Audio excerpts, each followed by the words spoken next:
Bonjour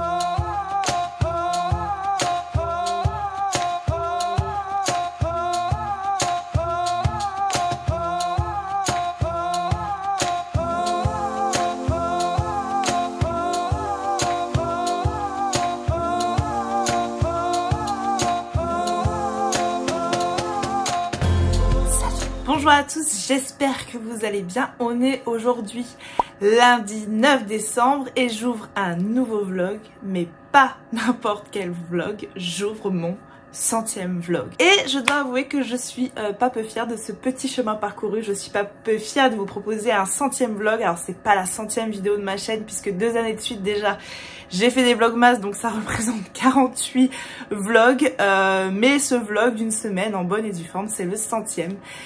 L'occasion pour moi de vous remercier d'être présent. J'ai pas une énorme communauté, vous êtes pas 1 million à me suivre sur YouTube, mais j'ai une petite communauté dont je suis extrêmement fière parce que j'ai une petite communauté extrêmement bienveillante. Vous m'apportez énormément, vous me faites bien souvent beaucoup de bien sous mes vidéos, en commentaire, avec tous nos échanges qu'on a ici ou sur Instagram. Et ce 100e vlog pour moi c'est l'occasion de vous remercier. Et pour ce faire je vous propose d'organiser un petit concours et d'offrir à l'un d'entre vous, ça se fera par tirage au sort, une box avec dedans un livre et quelques goodies. Cette box elle sera envoyée en mondial relais courant janvier, donc n'hésitez pas en commentaire à me dire que vous participez au tirage au sort du concours de cette box. Je ferai ça avec une petite main innocente et avec un de mes 2 garçons. Je prendrai beaucoup de plaisir à préparer cette petite box, je prendrai beaucoup de plaisir à l'envoyer à l'un ou l'une d'entre vous. Et surtout dans le commentaire, afin que je puisse vous identifier et vous écrire, vous contacter sur Instagram, n'oubliez pas de me mettre votre pseudo sur Instagram. Je vous souhaite bonne chance à tous. Parenthèse close du 100e vlog, on va tout de suite rentrer dans le vif du sujet avec ma lecture en cours. J'ai attaquouillé hier Comment j'ai arrêté de manger les animaux de Hugo Clément. Ça c'est un livre que m'avait offert une lectrice Charleston lors de notre swap Charleston. Caroline m'avait très gentiment envoyé plusieurs livres dont celui-ci. Ça fait donc bien trop longtemps du coup qu'il traîne dans ma palle.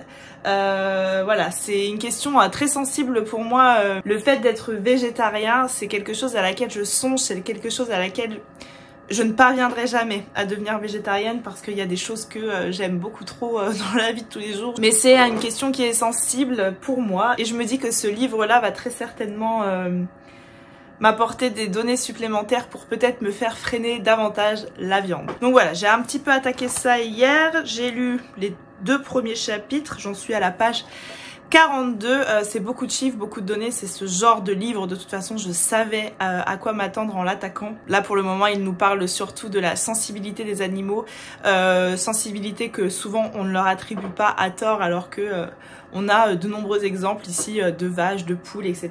Qui sont douées d'une grande sensibilité et c'est vrai que le peu d'exemples que j'ai eu jusqu'à présent est très touchant. Voilà, à suivre, je vous en reparlerai plus tard dans ce vlog. Sinon au niveau de la lecture audio, je suis toujours dans Les clés de votre énergie de Natacha Calestrémé aux éditions Albin Michel. Ça c'est une relecture pour ma part, je l'avais déjà lu il y a 2 ans. Mais voilà, je le réécoute et j'avoue qu'il me fait énormément de bien. Ce livre, il est hyper riche en connaissances je trouve. Il assimile par exemple certaines douleurs. Le mal de dos, bah, c'est peut-être parce que dans ton quotidien tu subis telle chose, un mal de genou, une otite, enfin bref, tout un tas de choses. Et en fait voilà, Natacha Calestrémé dans ce livre-là, elle te donne des clés pour essayer d'abord de soigner ton âme, ce qui devrait normalement soigner ton corps. Je dis devrait, c'est pas une science très exacte, mais moi j'y crois beaucoup et je trouve vraiment cet ouvrage fascinant et assez criant de vérité pour ma part sur tout un tas de points. Série en cours, on est toujours dans The Madness, je vous le pitch très légèrement dans le vlog précédent. Il me reste un épisode, il dure 1 heure le dernier épisode et hier on a terminé le 7e épisode, il était 22h30, j'ai dit à mon mari c'est pas raisonnable de regarder un épisode en plus ce soir, gardons-le pour demain. Je devrais finir The Madness aujourd'hui et je pourrai du coup vous donner mon avis complet sur cette série dans ce vlog. Niveau petit projet en cours, j'ai attaqué mon point de croix sur ma toile noire, j'étais très fière de moi de me dire tiens ça va changer une toile noire. C'est compliqué les toiles noires parce que en fait si je le fais à la lumière du jour comme ça, je pense que ça va aller, mais je l'ai attaqué hier soir, il était 18 h donc j'étais avec mes lumières artificielles dans la maison, je ne voyais pas les trous dans ma toile. Donc voilà, je vais retenter ça en journée, j'espère que ça va aller mieux en journée, sinon c'est un truc qui va me ravager les yeux et je n'en ferai qu'un seul dans toute ma vie, c'est certain. Je vous en reparlerai de ce point de croix sur toile noire, à suivre cette histoire. Et sinon, j'ai fait une petite réception qui me vient de chez Gauquelin. Gauquelin, c'est une marque de thé que j'apprécie beaucoup. J'ai déjà unboxé le paquet puisqu'en fait il est arrivé dans ma boîte aux lettres complètement trempé et il se décomposait tranquillement. Du coup, je ne vous ai pas attendu pour ouvrir ce paquet. J'avais un petit mot à l'intérieur. Chère Angélique, nous te souhaitons des fêtes de fin d'année poétiques et enjouées. Bonne dégustation, l'équipe Gauquelin. J'avais dedans un petit sachet de thé au jasmin. Je vais goûter ce thé vert au jasmin malgré que je vous l'ai déjà dit, le thé au jasmin c'est pas spécialement ma tasse de thé, mais j'ai pu choisir dans leur catalogue et j'ai choisi celui-ci. Notre-Dame de Paris infusion fruits de la passion, ça me faisait très envie. On est encore sur un packaging absolument fantastique. Ils sont très forts sur les packaging Gauquelin, j'aime vraiment beaucoup. Ingrédients: feuilles d'olivier, citronnelle, pommes, morceaux de mangue, papaye, arôme naturel, passiflore, souci. Issu de l'agriculture biologique. 7 minutes, 95 degrés, 3 cuillères à café pour 20 centimes. Voilà, je vais le goûter très rapidement, je vais le goûter dans ce vlog, celui-ci, et je vous en reparle très vite. Voilà ce que j'avais à vous dire pour ouvrir ce vlog. Demain, je vais à Disney, je vous ferai certainement 2-3 plans de Disney. Encore plus contente parce qu'en fait, il y a encore 1 heure, je n'étais pas sûre de pouvoir aller à Disney. Demain, comme prévu depuis des semaines, parce qu'en fait, hier, Noam s'est levé avec une conjonctivite. Et bah, je me suis dit, c'est tout, ça arrive. Et puis ce matin, j'ai tilté avant de les emmener à l'école en me disant, mais d'habitude, ils ne me les prennent pas quand ils ont une conjonctivite, puisque c'est archi contagieux.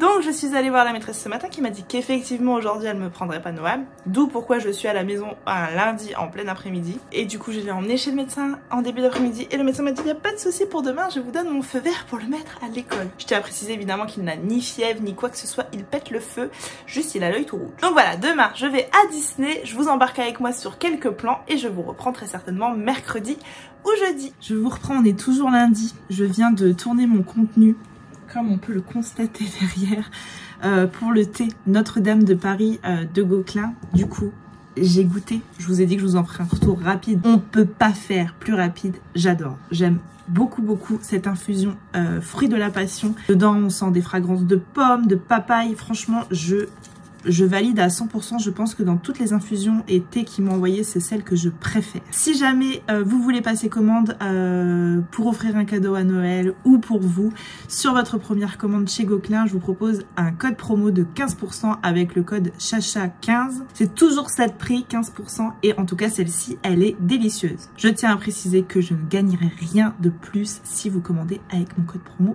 ou pas. Sur ce, on va rester dans une ambiance très Disney puisque je vous embarque à Disney.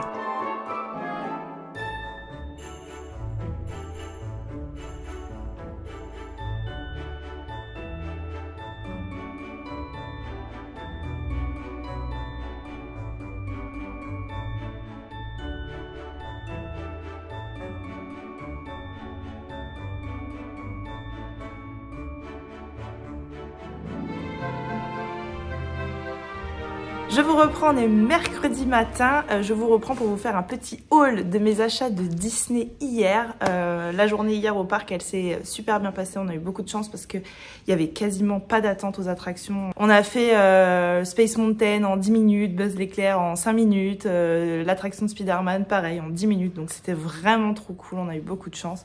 Le parc à Noël, j'ai pas besoin de le dire, mais il est absolument sublime. On n'a pas fait trop tout ce qui est spectacle, parade, on n'a même pas fait du tout, on s'est vraiment concentré hier sur les attractions et les boutiques. Je vais vous montrer ce que je me suis pris. Alors premièrement pour Nono, mon grand fan du Roi Lion, j'ai trouvé cette trop jolie magnette et je lui ai également pris sur sa demande une peluche de Scar. Il la voulait depuis un bout de temps Et voilà, il a Scar depuis l'année dernière au moins. Et là, il me demande maintenant les hyènes. Alors, j'ai jamais vu les hyènes en peluche, ça me dit rien. On essaiera de trouver ça à une autre occasion. Pour Owen, je lui ai pris un petit porte-clés Black Panther et je lui ai pris une peluche de Stitch. Stitch qui mange des churros. C'est une collection où il y en a 12. Donc là, c'est la 10e de la série. Stitch Attack Snacks. Donc là, c'est avec le churros. Il y en a plusieurs. Qu'est-ce qu'on a vu ce matin sur le site? Les donuts.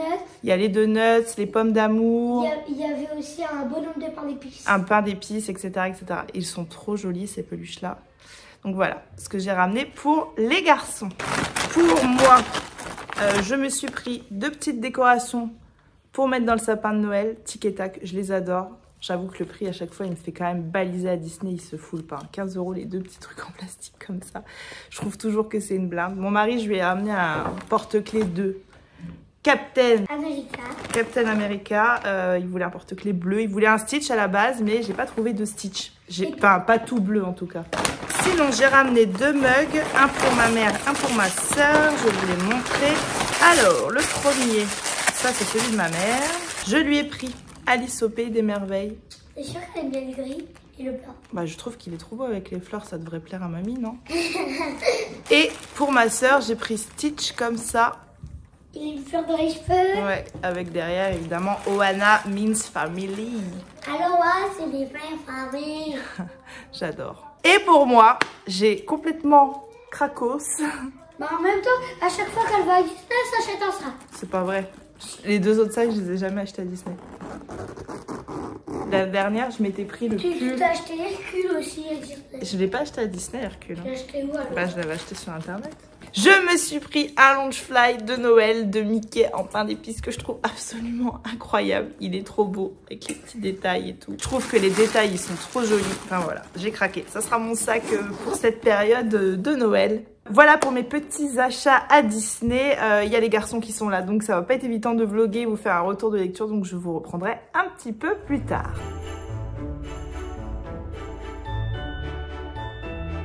Est-ce qu'on n'a pas lâchement abandonné le vlog depuis une semaine? Je dirais que si. Pardon, c'était le marché de Noël de l'école de mes enfants ce week-end du coup. En fait, depuis jeudi, j'avais la tête dans le guidon, jeudi, vendredi, pour préparer cet événement. Et puis samedi c'était le marché de Noël et puis voilà. Dimanche, lundi, je n'ai pas eu le temps de vous reprendre, je vous reprends maintenant. Et si du coup, j'ouvrais quelques cases de mes calendriers de l'Avent avec vous. On est j'ai perdu, 17. J'en ai eu plein des bougies, quasiment tous en très bon. Framboise, ça sent le petit dop à la framboise, ça sent trop bon. Le thé, Daman, j'ai encore pas fait de découverte incroyable. Christmas tea vert, morceaux de pomme, arôme, cannelle, vanille, pomme, amande amère, huiles essentielles, orange sanguine, gingembre. On va goûter ça juste après et ça tourne. Alors, my muesli. Mangue passion fruits granola. Oh, les packaging ils sont trop pétillants, j'aime trop. Je vois des petits morceaux de noix de coco, je pense. Le meilleur calendrier de l'Avent cette année, c'est clairement mon my muesli. Je le kiffe trop. Tous les jours, c'est des boîtes complètement différentes. Et je n'ai encore pas dit « Ah, j'aime pas ». Franchement, après, je suis pas du tout difficile au niveau bouffe. Mais franchement, il est trop bon. Les garçons, ils en mangent avec moi parce que c'est quand même des paquets de 85 grammes. Donc en fait, on peut faire facilement 2 petits déj là-dedans. Franchement, meilleur calendrier de l'Avent de cette année. Je vous piote. Ça, c'est à mon mari. Je vais pas l'ouvrir quand même. Là, on a Madeleine marbrée, amande, coque, chocolat. Je fais chauffer l'eau pour mon thé et je vous fais un update lecture. J'ai installé le petit renard à Pascal ici, je trouve vraiment qu'il est trop mignon. Le thé est en train d'infuser dans mon très joli mug palais d'été. Le focus ne se fera pas, mais je vous assure qu'il est très joli. Alors, niveau lecture, j'ai terminé. Comment j'ai arrêté de manger les animaux de Hugo Clément. Écoutez, c'est un très bon livre. Si vous vous intéressez au végétarisme, c'est plein d'infos, plein de clés, de choses vérifiées. On sent qu'il y a un vrai travail d'enquête sur le terrain de la part d'Hugo Clément. Il parle des horreurs que subissent les animaux dans les abattoirs, de la sensibilité des animaux, sensibilité que très souvent on ne leur attribue pas. Et il parle évidemment de l'impact de l'élevage d'animaux sur l'environnement, un impact absolument terrible tant en consommation d'eau que sur tout un tas d'autres points. Trouvé très franchement intéressant. Je sais plus ce que je vous ai dit exactement en début de vlog concernant ce roman. concernant ce livre. Je ne suis pas capable aujourd'hui de devenir végétarienne parce que j'aime trop, par exemple, le saucisson sec, enfin des choses comme ça. Je me sens pas capable de d'aller au McDo et de pas manger mon burger. Enfin voilà, c'est des petits points aujourd'hui dont je me sens pas capable, mais c'est un chemin qui se fait dans ma tête tranquillement. Je mange beaucoup moins de viande qu'avant. Le soir par exemple, il n'y a jamais de viande au menu. Les garçons sont habitués à ça. On va manger occasionnellement de la viande, mais j'en mange toujours. J'ai un mari qui mange de la viande et qui mangera toujours de la viande. J'ai un frère qui est boucher, donc vous voyez, je suis dans un environnement où je sens qu'être végétarien, ça va pas être simple. Et il en parle de ça aussi là-dedans. Il parle de, alors lui, il a une famille qui est très ouverte là-dessus. C'est pas le cas de tout le monde. Souvent, en fait, quand tu es végétarien, tu as un peu le sujet à table. Tu passes à table et souvent on va te poser des questions et il te donne des clés, en tout cas, pour répondre à ces questions un peu cons que peut te poser ton entourage. Voilà ce que je pouvais vous dire sur celui-ci. Ensuite, j'ai lu La douce magie de Noël de Clarisse Sabard. Je suis retournée avec joie à Valenno, ce petit village très Noël que nous propose Clarisse Sabard depuis maintenant 5 romans. Et ici, on va suivre un nouveau personnage, on va suivre Emeline. Emeline, elle a eu un enfant avec un homme il y a quelques mois. En fait, c'était un peu un coup d'un soir, enfin c'était pas un peu, c'était un coup d'un soir. Et puis cet homme est parti de Valenno et elle a décidé de garder l'enfant. Elle lui a écrit sur Facebook, je crois. Il a vu le message, mais il n'y a jamais répondu. Bref, elle décide de garder l'enfant et en fait, on va suivre Emeline au début de ce roman-là. Et finalement, ce fameux journaliste Théo, qui avait été un brin dragueur à Valenno lors de sa première venue, revient parce que on va comprendre qu'il a des liens autres avec Valenno et donc il va revenir. Il va revenir et évidemment pour Emeline, ça va être un choc de voir le père de sa fille et comment ça va se passer exactement. Voilà en gros l'intrigue de ce tome. J'ai beaucoup aimé parce que j'aime beaucoup la plume de Clarisse Sabard. J'aime beaucoup l'ambiance qu'elle instaure dans ses romans. J'aime beaucoup cette magie de Noël qu'elle sait vraiment nous transmettre comme peu d'autres autrices, je trouve, au niveau des romances de Noël. L'histoire entre Théo et Emeline, je l'adore. Il y a plein de choses qui se passent dans ce roman. Il y a beaucoup d'amour, il y a beaucoup de réconciliation. Pas forcément seulement entre Théo et Emeline. Ça, je ne vous dis pas exactement comment se terminera l'histoire. Mais voilà, on parle de la famille, on parle de ces conflits qui parfois divisent une famille. Conflits qui des fois on ne sait même plus d'où c'est venu et on garde des rancœurs complètement inutiles. Et c'est ça ici qu'elle nous propose Clarisse Sabard. Et j'ai trouvé ça encore une fois très joli. J'ai passé un excellent moment. Je l'ai lu pas hyper vite du coup parce que je vous dis jeudi, vendredi j'étais extrêmement occupée. Je l'ai terminé dimanche matin. Ça fait 309 pages mais ça se dévore. Enfin je veux dire si c'est un roman que j'avais lu sans avoir une semaine chargée, c'est un roman que j'aurais lu en 2-3 jours évidemment très facilement. Le seul petit truc qui me désarçonne un petit peu, c'est qu'en fait Clarisse Sabard dans ses romances de Noël, elle choisit en fait 2 personnages et puis on en aperçoit d'autres en fait dans le tome 1 et puis ça va être les personnages principaux du tome 2, on va en apercevoir des autres qui deviendront les personnages du tome 3, etc. etc. Donc là on retrouve des personnages, on retrouve la grand-mère Jacotte par exemple, on va retrouver le prêtre d'une certaine famille, on va retrouver des personnages, je lis leurs noms, je sais que je les connais mais je me souviens plus exactement de leur histoire. Et ça j'avoue que ça me frustre un petit peu, j'aurais dû me faire des fiches de lecture un petit peu plus détaillées sur ces romans-là parce que c'est vrai que du coup je me rappelle pas spécialement. Par moments ça m'a un peu frustrée dans ce roman. Alors ça n'empêche pas du tout de le lire, on peut d'ailleurs lire ce tome 5 tout à fait indépendamment des autres parce que vraiment chaque tome a une histoire bien spécifique avec 2 personnages principaux en général bien spécifiques. Voilà, c'est la seule chose que je peux dire là-dessus. S'il y avait un jour un petit résumé de tous les tomes quelque part, je prends. Voilà, un très bon moment avec La douce magie de Noël de Clarisse Sabard. Niveau série, on a fini The Madness. Alors autant elle démarre très fort et autant après ça prend des directions politiques, tout un tas de trucs. Alors après on s'en doutait un peu mais... voilà, les 2 derniers épisodes, je les trouvais un petit peu longs. Notre personnage principal est toujours dans une belle merde et voilà, je vous dirai pas évidemment l'issue de la série. Mais un très bon démarrage et après ça s'essouffle un petit peu malgré que je trouve que la fin elle est bien cohérente, etc. C'est une bonne série, ça marquera pas ma mémoire à vitam aeternam, mais c'était pas mal. Et niveau lecture, j'ai attaqué celui-ci, mais je vous en parlerai dans le prochain vlog. Pour finir, une petite réception, ça me vient des éditions Verso. Il s'agit d'un tome 2 d'une saga de 3 tomes, il me semble.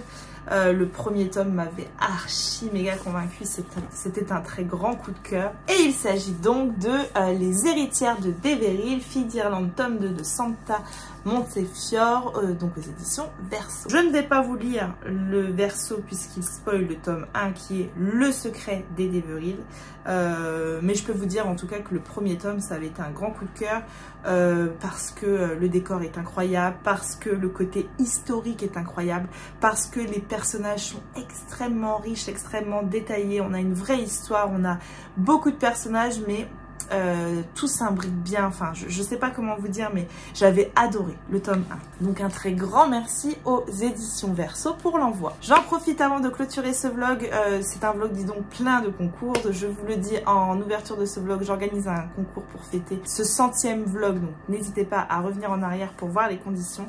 Et d'autre part sur mon compte Instagram, je vous mets le lien dans la barre d'infos, il y a également un concours qui est tout autre, qui là est organisé avec Angie Claude et en fait Angie me permet de vous faire gagner un carnet de lecture, ces carnets de lecture, donc ça sera cette version là avec les montagnes et ce carnet de lecture sera accompagné d'un roman.